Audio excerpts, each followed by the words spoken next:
What is going on, you guys? Welcome to today's video. This one is going to be very important regarding branding and outreach, as you can see. How to actually brand yourself on social media to be taken seriously and grow a following. These are going to be some of the tips you wish you had 6 months ago. I'm going to give you guys some of the sauce this video. So, number one, branding is the most important tool in 2023 and beyond, without a doubt. Like I said right here, if your account looks like dust, the people aren't going to trust. It's kind of funny. I actually came up with that like randomly, but it's a nice little thing to remember. If your account looks bad, people aren't going to trust you, and you need to have a solid brand in 2023 and beyond to be taken seriously. And that carries on to my next point here. Branding is a key component and decision maker when it comes to people actually deciding to work with you or not. So I'm going to go over some examples here in the next slide of what you should avoid, and also some examples of what you should strive for. But treat your socials like you treat your actual business. Take it seriously. Gone are the days and gone are the times, unfortunately, where you can just post something cool on Instagram, you just hanging out, like a low quality picture, you just at the bar or something, and people be like, oh yeah, there's Frank out, just hanging out with his friends. Like, no, people don't do that no more. People are expecting top tier type of content, especially if you're a business. People are expecting nothing but professionalism, and you really need to take that seriously. And then this right here, oh yeah, my Instagram is just pics of me and the boys at the bar. Look at me and my beer. Take a picture in front, bro. Or it's just, oh yeah, it's me and my girlfriend just being silly, making funny faces, being weird. No, don't do that. Don't do that kind of stuff. That's only gonna hurt your personal brand and hurt your branding overall. And people are gonna see you as average, and people are gonna see you as a non-professional individual. And you don't wanna be taken as a non-professional these days. You need to be a professional in what you do. So I had a little nerd icon there because, bro, people just, that's what I think of when people say that kind of stuff. And even down here, Wojak saying, why do you take Instagram so seriously, dude? Like, I just explained the exact reasons why I take Instagram so seriously and why you need to as well. These are examples of what not to do, and these are actually people that follow me, so no hate to you. I'm actually using this as a point of constructive criticism. So on the left, as you can see, bro, what is that profile picture? I can't see who this is. It could be a picture of some random dude on a motorcycle. How do I know it's you? I can't see anything related to you. It's just ass. I can't see who it is. I don't know who it is. Your profile picture should really be a picture of you so people can see your face when you actually post on your story at the top, and they're like, oh yeah, there's Frank. So next one on the bottom right, I don't know what this is. What is that profile picture? Your authenticity is your cultural currency, yada, yada, yada. Horrible profile picture. Dude, I'm gonna need a magnifying glass to read that profile picture if I'm on my phone. Like, I don't know what that is. The bio, a mess. Great Britain, Joe, his name's Joe. Joe, use this as constructive criticism in this video, brother. If you're watching this, change your Instagram, make it so it's better, and make it so it's more professional. Your handle as well. Bro, it looks like a gamer tag from Xbox. Make it more professional so people treat you more professional. And then the bio is just all over the place. I'm gonna break this down step by step here in a moment. So these are examples of what not to go through and what not to strive for, as well as their account is also private. If you're doing outreach and you're actually trying to grow your brand and to grow your business brand, you don't want to be private, because when people go look at your account, they can't see what you're posting and see what you're doing. You want to have a public account, okay? Next up, these are examples of what to do, okay? I have Q Banks in the bottom left, and then the crypto quaints in the top right. I don't know the crypto quaints, and I don't know who they are. I do know Q Banks, and these are prime examples of what you should be striving to do and striving to build your brand. Whether this is your personal brand like Q here, or a business brand like the crypto quaints. Let's use the top right as the example here, okay?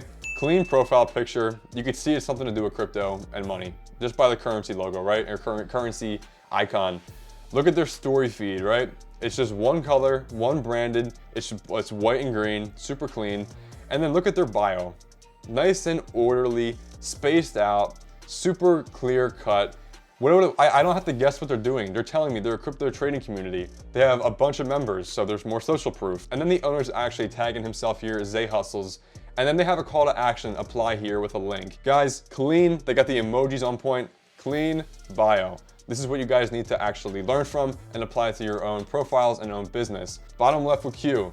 Q Banks is an established trader when it comes to stocks and crypto. Dude's a savage pretty much, but you guys can take what he's actually doing himself as well. Just look at his bio as an example. His is a little bit too cluttered in my personal opinion. I don't have to guess what he does. He says he's been day trading for 8 years, more social proof, more credibility that he's an expert in his field. Profits on page, he has his own page dedicated to just posting profits. And then he also has a call to action to enroll below in his own day trading academy.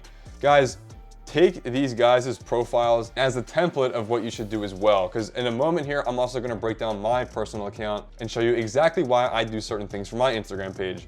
So next, before I do that, I wanna ask you a very important question, okay?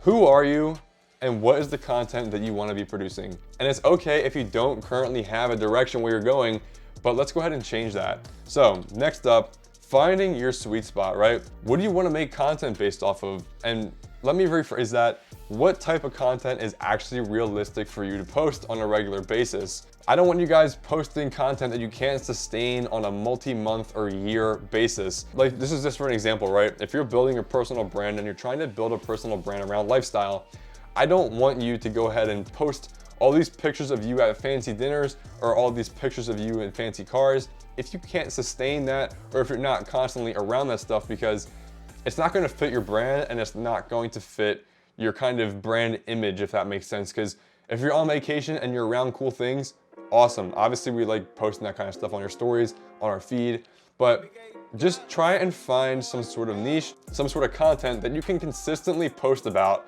and be around.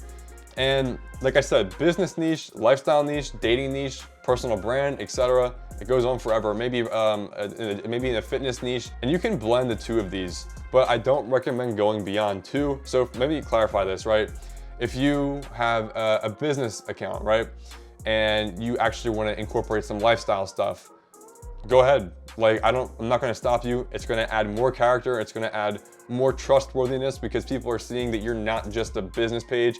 You're actually also an individual that runs this page that's an actual real human. But some of these accounts just have like testimonials. Some of these accounts just have like talking about the product they have. And it looks like bot-like behavior, to be honest with you. So if you want to incorporate some of your personal brand and some of your personal life on your business page, you can do it, but do it, sparingly. Don't do it super often. And the reasoning behind that is, like I said here, it'll confuse your main audience as you grow and as you expand. And people will just be confused, what kind of account are you trying to grow here, man? Like, are you trying to grow a personal brand, or are you trying to grow a business? It's kind of a balance, and you guys will find that balance and learn about the balance as you start going ahead and producing content. And find other accounts in your niche, and I want you to engage with them, whether it's liking their stuff, commenting on their stuff. I do this with, Luke Belmar, for example. He's on my mind because I was just on a call with him yesterday. He's somebody in this space that's actually growing a brand very identical to what I'm doing myself, which is lifestyle stuff, while also providing some business insights on the back end. So that's just an example. I engage on his stuff. Some of his followers come to my page, and some of his followers actually engage with me and follow me. So it's kind of like engaging with other people in your niche and then growing and cultivating an audience around that. Next up is actually my page here, okay? This is my page as of right now. I'm gonna break this down in depth right now, okay? So I have my name, my handle, clean. If I could, I would just do one Y as Frankifyy, or I would just do my name Frank, but it's taken, right? So look at my bio as an example, right? Private investor in SaaS. Now that can be a little bit mysterious, and that's what I'm going for, right? I don't want people knowing every little detail that I do or every little detail that I'm involved in. It kind of answers the question what I do, but it also leaves a lot of space open to what I do. It's kind of like an open-ended, like private investor, okay, what do you invest in? SaaS, okay, software as a service. If people even know what SaaS means, software as a service, okay, what software as a service does he do? It's kind of like an open-ended question. It makes people want to learn more about me. Next, exotic car enthusiast. If you guys don't know, I love supercars. I've had many of them features on my channel so far, my day in the life stuff. McLarens, Lamborghinis, more stuff to come down the road too. And then New Jersey and Florida. Just to give some people, some sort of location of where I'm usually at. And I may actually add a call to action now that I think about it. But moving on from that, of course, look at the emojis I have on my page. I had the little globe emoji, the supercar F1 type of car right here, and then the pin, location pinning stuff. So relevant emojis with relevant topics and relevant points in your bio. Clean stuff. And another thing I want to point out is the following to followers ratio, or balance, if you want to call it that. It's something I forgot to mention on the other accounts. Guys, I see a lot of you guys that actually engage in my content a lot, and a lot of you have accounts that are not optimized for outreach and optimized for building a brand. And it's very important. I know it's very weird, but people, when they see that you're following more people compared to people that are following you, like say for example, you're following 1,000 people and you have 600 followers, it's just gonna trigger low value. It's just gonna trigger you as being a normie and you not being a credible source. I know it sounds weird and I know that can sound douchey, but that's just the fact that you wanna have more followers to following. I personally really only follow, and not all of them, but a lot of the people I follow are a lot of people in this space that I'm in, as well as some people from high school and as well as some people that I've connected with over the years in this space. So guys, maybe it's time to unfollow a lot of the people that you don't interact with or that you don't really care about, to be honest with you. And then I'm gonna actually open my own Instagram page and break down some of my posts real quick. As you can see right now, I have people engaging with my content. Like I have 3 DMs in the past 2 hours. I was at the gym. People are DMing me and stuff. This is the power of building a brand and building a social presence. If you wanna build a personal brand, awesome. If not, you guys can still take away certain points of what I'm gonna go over here for your own business. So right here, I posted a very engaging, not very engaging, but a very high production quality reel right here. It was me in Miami 2 weeks ago, week and a half ago. You know, picking up the watch, showcasing lifestyle stuff.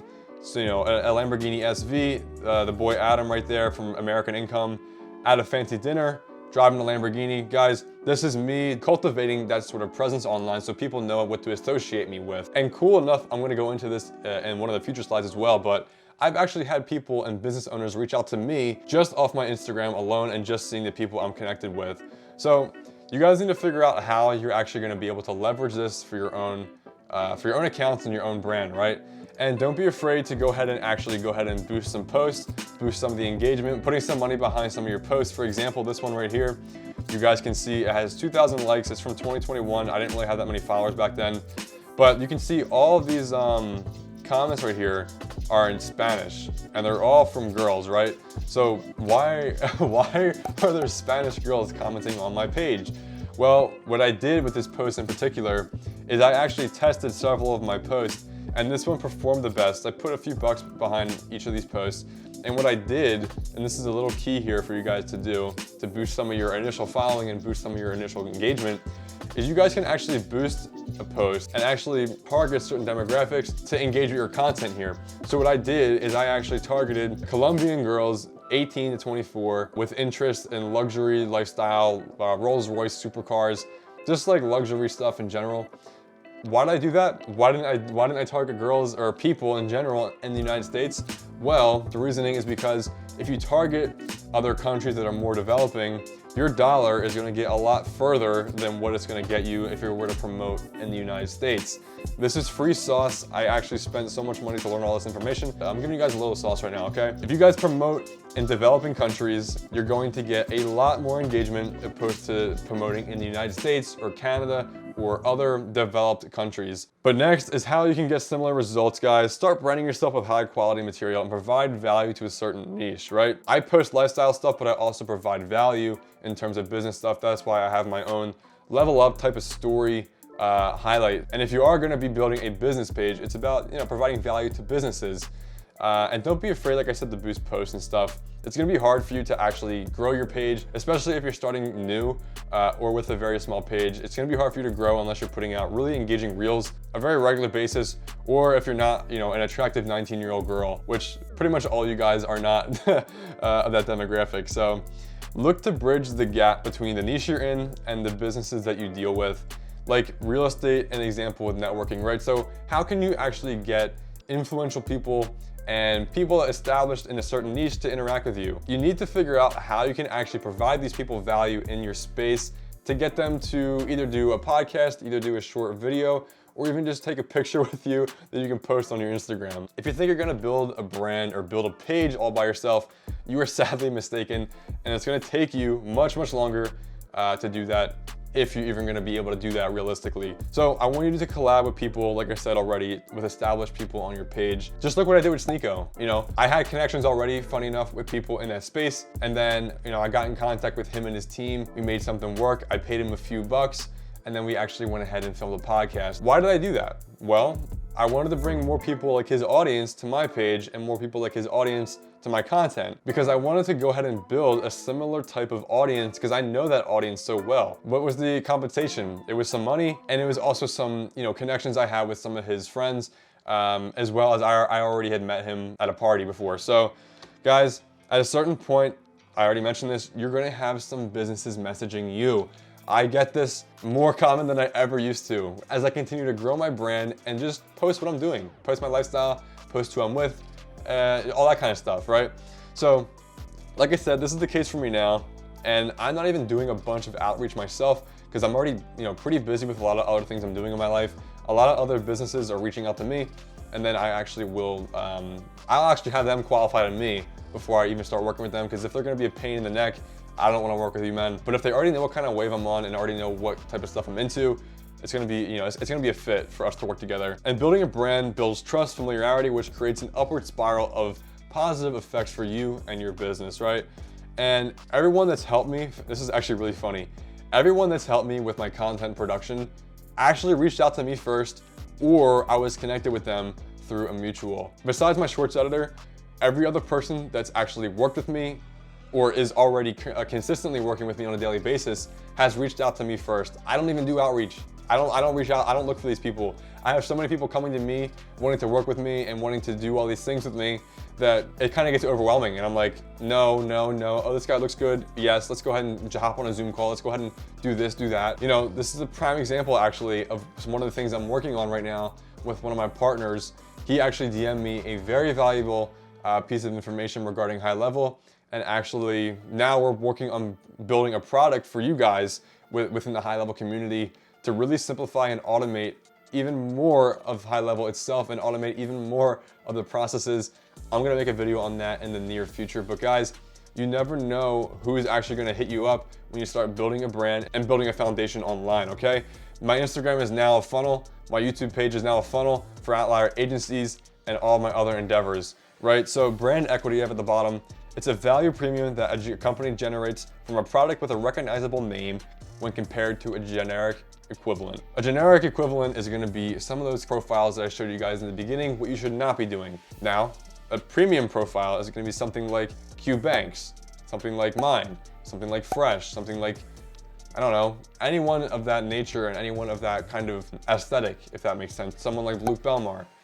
Obviously, these people have a premium. Why? Well, they're bringing value to the marketplace in their own endeavor. That's how you're building a brand and how you're actually making yourself above a generic equivalent. So I hope you guys are actually taking notes on this and actually are gonna apply it to your own business. I put together this PowerPoint for all you guys out there to actually help you grow your brand and grow your business account, because I want you guys to have the right fundamentals, because if you guys are posting low quality stuff, you're gonna get low quality results. But guys, of course, OUTLIER Agencies, my one and only private network for high level users. We are growing every single day. I get new people onboarding every day. Check this out as well. One of our members here, I believe to pronounce it, is Genshi. Forgive me, bro, if I'm pronouncing that wrong. Guys, he secured a $3,000 setup fee for a client. So go ahead and join OUTLIER Agencies. We are growing, like I said, at a daily basis, and spots are filling up, and I want you guys to actually join before we fill up. So guys, that's gonna wrap up this video. I really hope you enjoyed and took some information away from it, but I will see you in the next video.